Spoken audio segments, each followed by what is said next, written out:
That's all I had from in my point of view, but now I'm gonna hand it over to Robin, who's gonna share some more resources with all of us. Okay, thank you. I'm going to go ahead and share my screen. You see that pretty well? Very good. Okay. So I already introduced myself earlier, but for those of you who weren't in the room, I know Rob was not there, and I'm not sure who else walked in there, but I know I already met with Caitlin in person multiple times, so I know her pretty well. But I'm Robin Gill. I'm the instructional designer at Du Bois, and I just want to talk to you about some things that might help you to meet some of the needs that JR spoke about with regards to teaching and learning. So first, let me begin by talking a little bit about a centralized site or two that can help you with regard to teaching resources. And of course, this doesn't mean that you can't email me and say, I need help with Canvas onboarding. I need help with accessibility or artificial intelligence, and you can reach out to me individually. And I often will share events and resources and webinars and things that take place with regard to these specific topics. And you as an adjunct are welcome to attend, or if you can't attend because of your regular job, we often record them and they could be made available to you to view at an alternate time. So first I wanted to talk about the Commonwealth Campus Teaching Support site. And this is just commonwealthteaching.psu.edu. But this is an extremely rich resource that faculty can use, adjuncts, full-time faculty alike, to get help with accessibility, artificial intelligence, Canvas, and teaching and other types of events that take place through the semester. For those of you who maybe didn't know or weren't able to attend today, we had an Instructor Days event that happens each fall and spring semester, and it's a wonderful event to sort of kick off the semester. And today it was with regarding AI. So I'm going to share this presentation with Lisa and JR, and then if we want to put it in Teams as well, or in email, I'll also put it up on the instructional design website under adjunct faculty for you so that you could use this resource later. I also have, obviously, my Du Bois instructional design website that I try to link sessions and other availability. And oftentimes, because of the campus changing and the structures changing across the Commonwealth campuses, many of these events will be hosted and designed by instructional designers across the Commonwealth campuses. So we do share a lot of common resources, which I think actually makes it even more rich than just having one source of material. Speaking a little further about the syllabus guidelines and policies that JR mentioned, and some of you shared how you deal with certain aspects of the syllabus. However, if you have not gone and visited the requirements of what the Faculty Senate has, there is a link here that shows you what must be in a syllabus. And oftentimes, it's not that faculty want to omit things, they're just not aware of how complex the syllabus is as a document.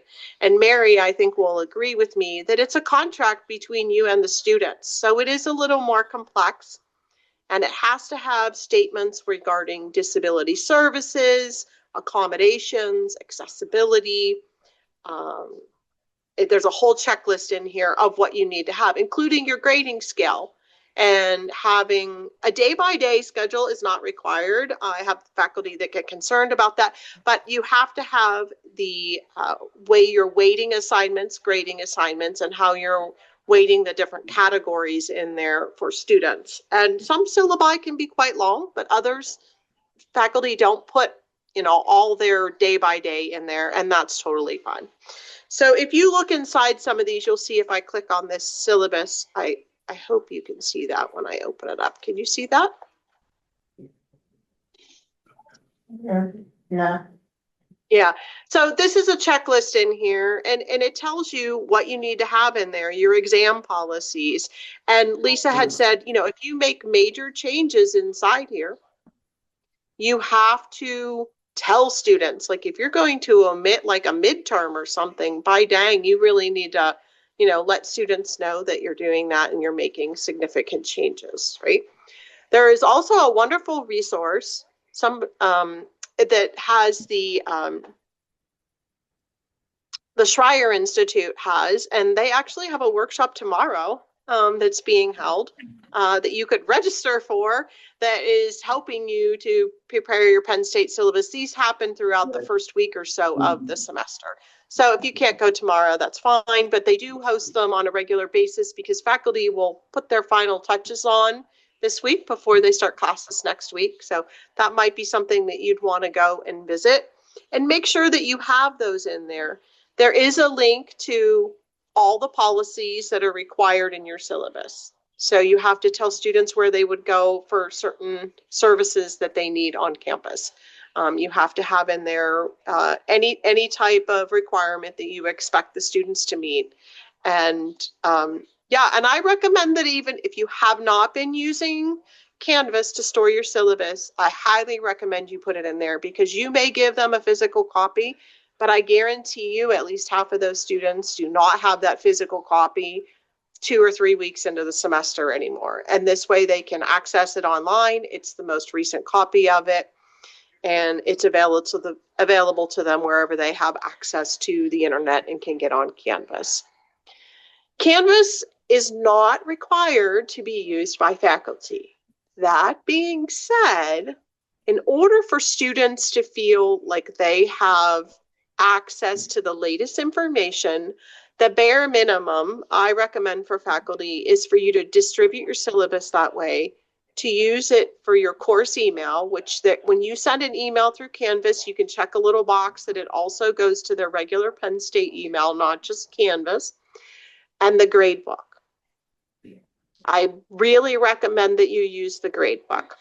Some very popular optional things that can help curb some of the concerns that students have about grading is to use the to-do list when you set up assignments. So you set up a due date for things, and it creates a nice little to-do list for students for every course that they have in Canvas, day by day by day by day. They love that. If I forget to check a box, they say, why? Oh, that wasn't on there. Like they look like little hawks. They know that it's on there. They love that. And I understand why they love it, because JR said they have jobs. They have all sorts of sports. They have other things, clubs, organizations, and they like to be organized and stay on top of it. You can use the calendar if you like as well. Put assignments in there. Maybe you don't have them turn in assignments there, but maybe you post the assignments there. So what if they lose their paper you gave them or something with the assignment on it? They have access to it from wherever they have access to Canvas. PowerPoints are really nice, especially if it's things that students can review for exams, or maybe instructions on how to do things when they're following, like I know Rob said, having access to doing different programs. Maybe you have things that are in your PowerPoints that would be especially helpful for students to have access to after class. Share them that way. Also, I'm not sure how many of you are familiar with this, but there is a what if tool, and I have a nice little Zoom video where I show faculty how to use this. Students can actually go in the first day of class, and if you have all your assignment values in there in the grade book, they can say, what if I get a B on every test and I get like a C on discussions? And they can calculate what they need to get in order to get whatever grade they want in your class. Now, we might think that's bad because we want everyone to want to get an A, right? That's what we want. But that's not what they want. They want to know, okay, I have 3 hard math classes or an engineering class. What can I get in this other class that I really don't love so much and still be okay? And they love that feature. So if you're interested in the what if tool, I can share that documentation with you. And I didn't realize students used it until about 1.5 years ago when they said, why don't you have the what if tool turned on? And I said, what are you talking about? And I teach Canvas. So that should make you feel better if you don't know about the what if tool. As far as accessibility goes, if you haven't been seeing the emails about accessibility, the Department of Justice did put down a deadline of April of 2026. All course materials and instructional materials and websites at the university must be made accessible. And as a campus accessibility liaison, I work with Brian Hart, who is our IT director, and I am more responsible for the course end of things. He is more responsible for the website end of things. And we have multiple ways for faculty to get on board. I work with faculty individually on accessibility. I am a member of a team that has the Accessibility Skills Challenge. There is one that begins this semester and runs from, I believe it's February 2nd to the end of the semester. And you have some leeway into the summer to finish your challenge. It is a wonderful resource where you go in and it helps you to run your ally score in Canvas. If you're not familiar with what that is, it's a tool in Canvas that can tell you need to add alt text to your images. You need to add headings maybe to your syllabus. And it will run a score on you. And our goal is to have all material be 93% or better. If you use videos in your class or other course instructional materials, we need to make sure that we would have, I'm losing the word for it, subtitles, and closed captioning for individuals in case we have a student with disabilities. So we need to try to accommodate every possible need that we could have for students. Are we going to be 100%? Absolutely not. But we're not really telling the Department of Justice that.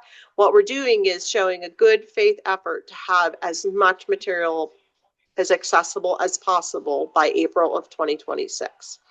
There is a wonderful website with so much information on ways that you can make sure that your material is accessible. And if you're really, really unsure where to start, get a hold of me and email me. And I've been meeting with faculty and getting them on the right path in order to make sure their course materials are accessible. I will tell you the biggest culprit is that faculty that import stuff semester to semester and they have files in there they don't even use that aren't accessible, and we just remove them, and oftentimes that helps your score significantly. So accessibility is extremely important, and the number one reason is we need to make sure we are prepared for any student we encounter.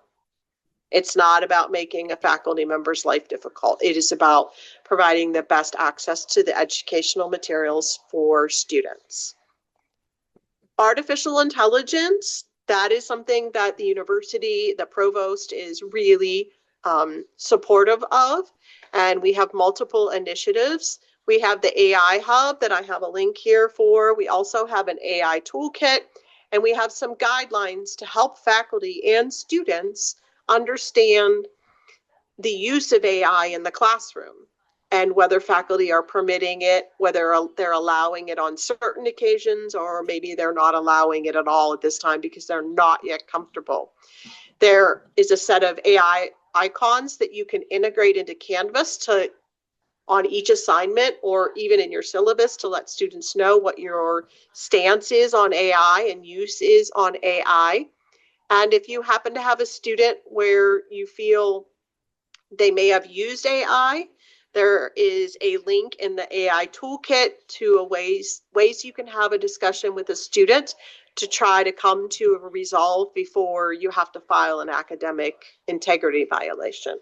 And so we promote healthy discussion and education with our students in the classroom versus trying to use it as a punishment tool. We want to teach our students how to use AI and how to do it well and how to do it properly. And our research librarian, Emily Zimmerman, is really good at also coming in and talking with students about this as well.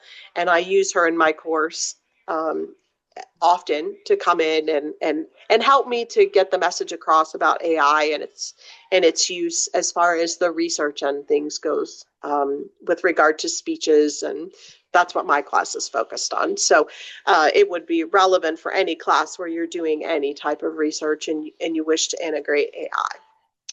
The other area we touched a little bit on earlier was about course assessments.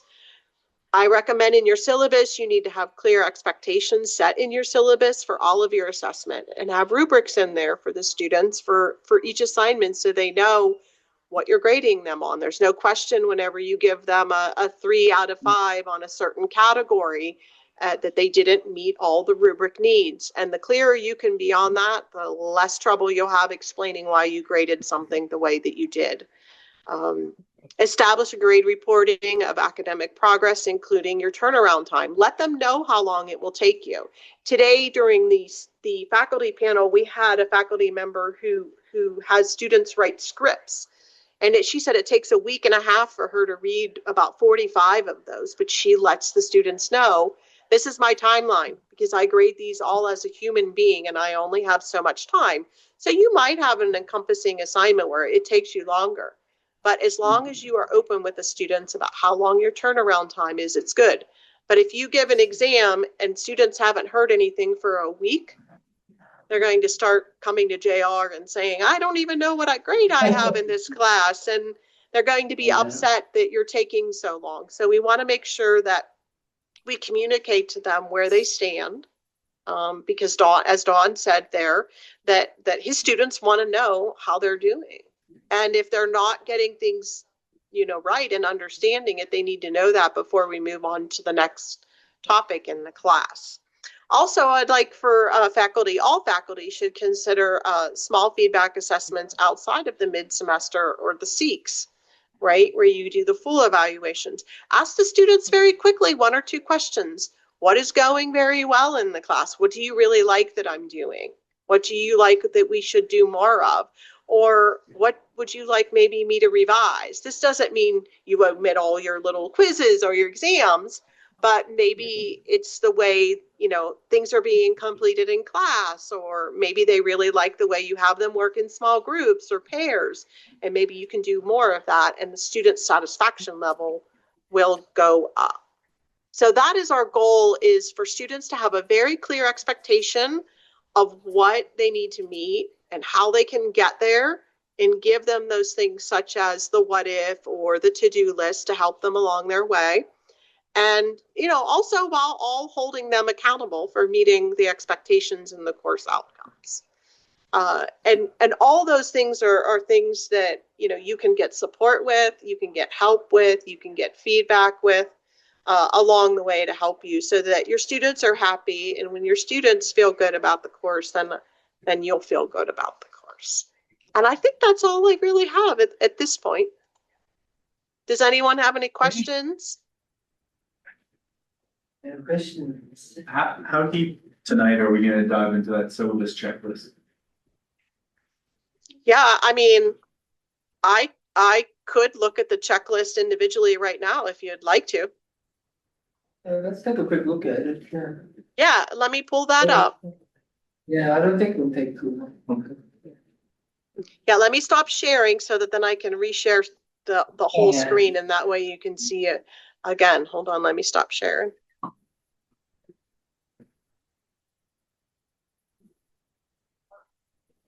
And then I'll just go into that individual one. That's a good request.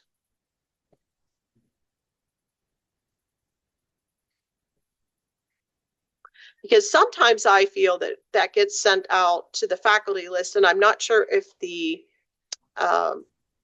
adjunct faculty see that. They're supposed to be on the 1DS faculty staff list. I don't know about just like a faculty list. And so that might be it. That might be it. I do have to give Brian my updated list for January.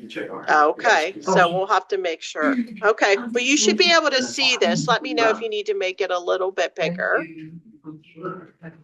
How's that? See you soon. Is that pretty legible? Can you see that? Yeah, I think it's pretty. I can't, but I'll follow. I can make it bigger. Thank you. Yeah. hey, listen, I have these little reading specs on for just reading, so I can appreciate that. So here is the checklist here, and this document is a dinosaur. It's been around a while, but it's been edited quite a bit as the university makes changes. So this is just a really nice, concise set of information. It talks about how the faculty senate, the whole guiding policy is 43001. And that is the document that is the guide for what you should have in your syllabus. And then here is this wonderful thing that supports what Lisa told you, that students need to be notified of changes in written form or paper or electronic when you do make changes. So you can announce it in class if you want, but you still need to tell them where the updated copy is located or give them the updated changes to it. Because if you have a student that's not there, or later on they're like, well, I don't remember them telling me that, then you could have yourself in a little bit of a conundrum, and you don't want that. So you must have a syllabus. So for anyone who didn't, God bless you, I don't know how you're doing it, but you need to have a syllabus. And Lisa will ask you for one, like she said.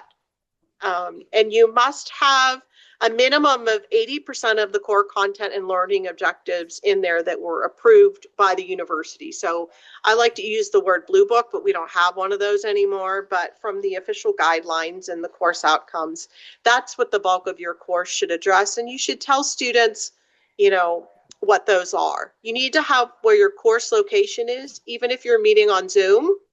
Even if you're meeting hybrid, you need to say what days that is in person, what days it is on Zoom. So it's clear as crystal where students are going, when they're going there, how they log in, what the password is if you set one, letting them know they need to use their Penn State user ID to log in and authenticate. All that information is extremely important.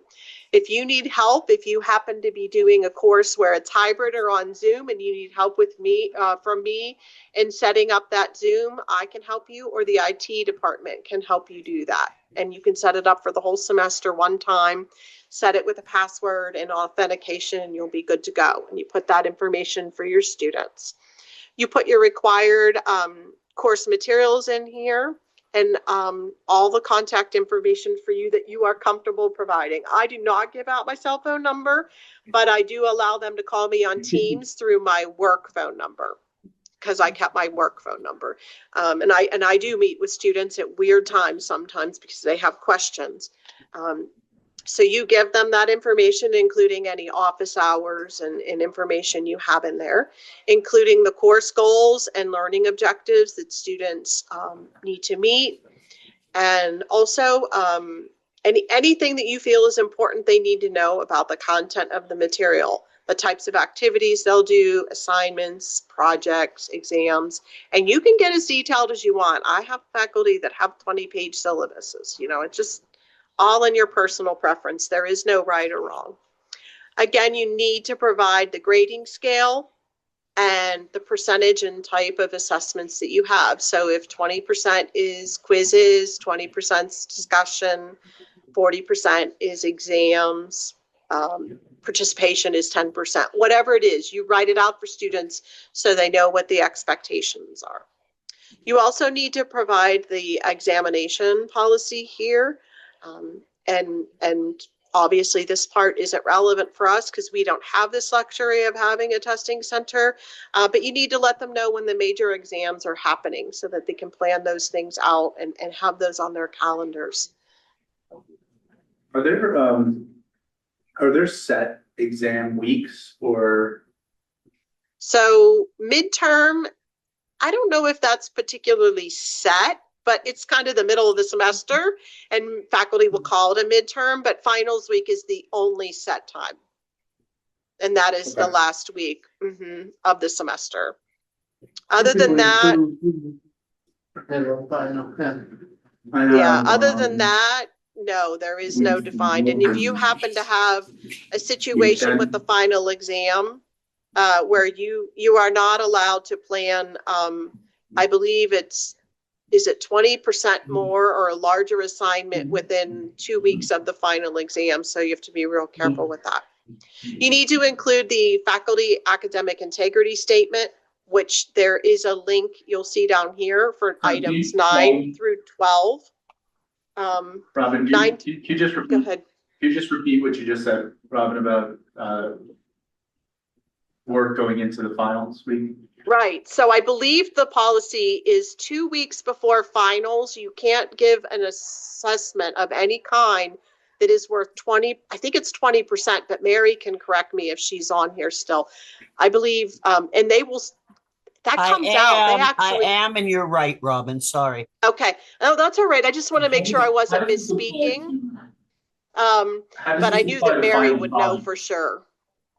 As long as it would be due during finals week, Doesn't you're matter. fine. Okay.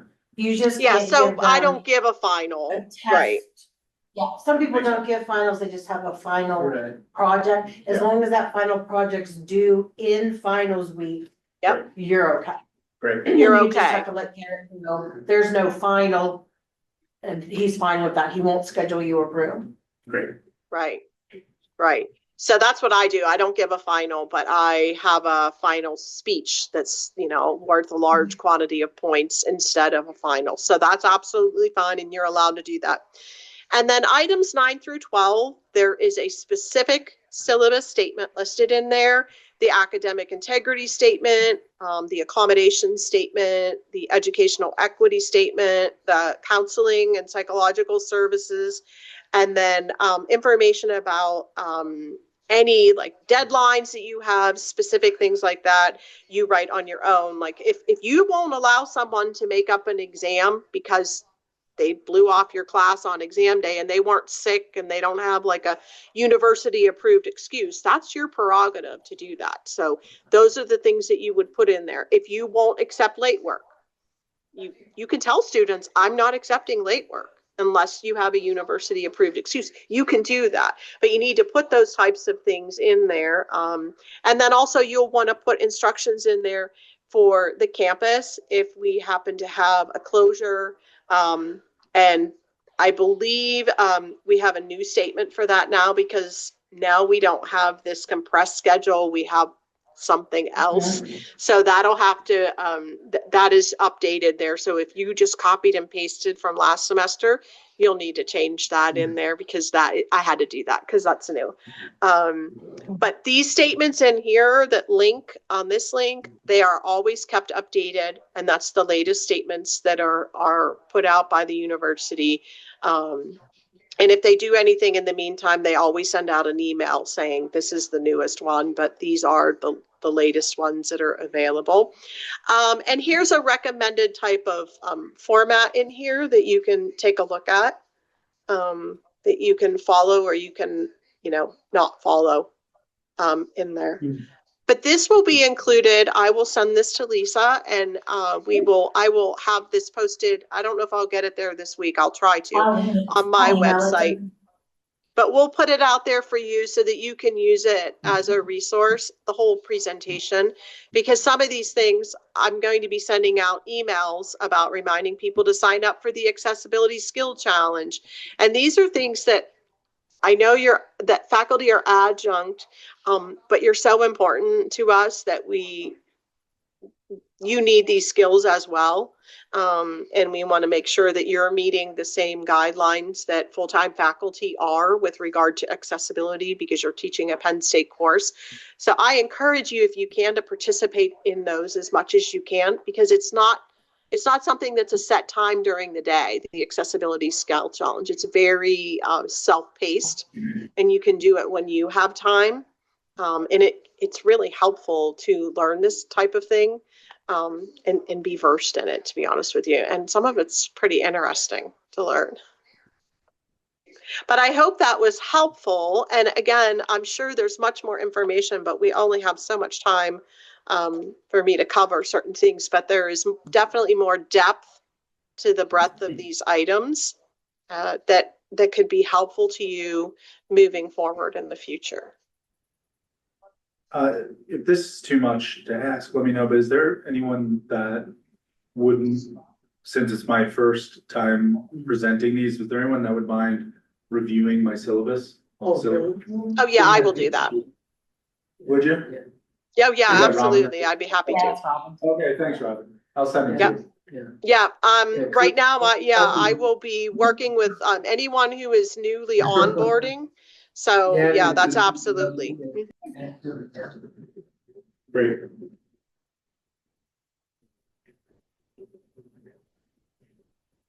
Yeah, I think Caitlin had a question about the university approved learning goals and objectives. Oh, no, I think, the course objectives. So if you look up your course, Mary, if I'm not mistaken, for each course, there is a list of objectives, course outcomes and objectives that are listed for those individual courses. And your course should have at least 80% of your course that you do, because we all have academic freedom, should cover those outcomes and goals. If you, I'm pretty sure if you look at Jess's old syllabus, Jessica Claunce's, she probably had them listed in there directly from the program website. Is Yeah, it just so when- like the kind of the summary of what the like inline So, path that you want? It would be, yeah, it would, yeah, I think we talked about this. So it would be the part that said students will be able to understand ethical application of blah, blah, blah. And students will be able to demonstrate, whatever. Like for Mary and I, it's that students will be able to understand the rhetoric and structure of speechcraft, or I'm just making something up, but there are specific goals in there that students have to meet in order to meet the course outcomes. And that And, you was know- just that's found in Lion Path, correct? It might be actually where the students can see the courses. I believe it might be in there, I'm gonna but say I'll it's double in the check. course detail. The objectives, Yeah, I there's think no it's, objectives in line path. There's the overview. that's what it is. And then the I overview. went through and I put together The overview, separate yeah. objectives Yeah, based Yeah, on. that's what it is. The Yeah, overview.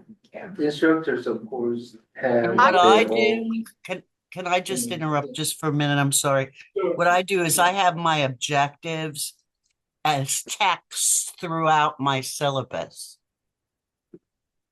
So that it's not, you will be able to speak and listen more effectively. You will be able to understand persuasion. You will be able to, all of mine are actually in there, but it's in a text format. So as they're reading through it, which God only knows, we hope they read through it all. They should be able, they could pick that all up.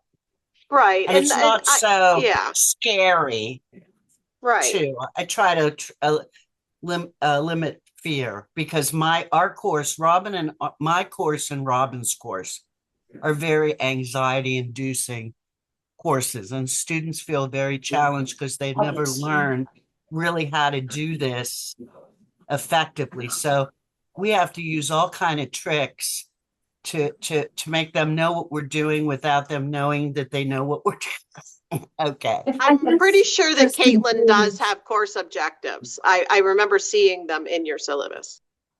Yeah, and I got them from Jess because HGFS has them, but I don't know where to locate the objectives like When anywhere When else. Jess put together the syllabus, I'm sure she followed the official Yeah. course learning goals and But I'm objectives. gonna check for you just to make sure, and maybe I'll add Thank that to my slide deck before I share it, because that's a good point. I don't mean to say something that someone's not familiar with, I guess, when I use those terms, but I am 110% sure that Jess used objectives that were linked to the Sure. program. And the reason I know that is she had to do a program assessment for HDFS, and they're mapped back, and the offices of vice president for that office would have let us know, hey, you're not measuring the right objectives. So I'm pretty sure we're good. Yeah. I'm also sure that I'm good. I just want to make sure in developing all of this that all of my, I's are dotted, T's are crossed. And like, of course, like I Sure. trust Jess, but I'm also doing a lot of like I made all my own PowerPoints and I'm trying to make the syllabus something that is, mine. And so I want to make sure that while I honor what Jess has already done, that I'm not missing anything because I'm not as knowledgeable as she is. Right. I'll find that because, you might teach another course that sometimes for Penn State and you don't have a syllabus and you Exactly. need to know where to get them. Yes, thank you. That would be helpful. Very good. Any other questions? What I can think of right now. I saw that there's some boilerplate language in that checklist that there was a link there that includes boilerplate language. Great, thank you. Mhm. Yeah, it's literally a copy and paste. Excellent. Yeah, a lot of it is just being reused, so you don't really have to reinvent the wheel or anything. Now, the one Thank thing you so I much. will recommend that maybe I'll tag on there as well is I have some guidelines I recommend for people to use who are heavy into discussions, whether they be in Canvas or in the classroom. And it's some etiquette guidelines that have really proven to be helpful for faculty having their syllabus as a preempt to maybe curb certain language. Yeah, yeah. Yeah, so Not that's why censor, we- just curb and make them be respectful. That's, yeah, that's why we're here. Mary, me, and Robin, we can all help review the syllabus and give you feedback if there's anything that needs to be added or improved. So, yeah, we'll help you. Thank you. Okay. So that pretty much concludes our session today, unless Robin or Mary have anything else to talk about. No, Just to we're thank finished right them. on time. Thank you for coming. Yeah, And 7:30. Yes, I wanted to thank everybody for coming. These sessions are real important and we appreciate that you have the conscientiousness to attend them. That's wonderful. Yeah, Thanks for having me. yeah, thank you for attending. Okay, we'll see you. Thank you so much. Bye. Thank you. Thank you. Do we feel prepared? What about Canvas? I mean, you feel Canvas. pretty comfortable with I Canvas? took a training on Canvas. Oh, good. today. Yeah, okay. Yeah. But I need to, I need to pull together a lot of this information from scratch, You like barbecue? especially on 2 or 4. Thank you. I have to pull together all the assignments, Yeah, put together the case studies yeah, and quizzes. So I'm doing it all from scratch. I know. So what you could do is, of course, we are expecting the syllabus to be complete, right? Yes. But some of these things, you could kind of do those as you go. You Yeah. don't have to have everything like ready to. That's my go. plan. Yeah, Yeah, I could. I did the first, no, thank you. as long as you're like Yeah. I did the first 1 month 3. ahead of students, maybe that will be good. Yeah, always looking recording. You can probably print it up. I guess I can edit it. And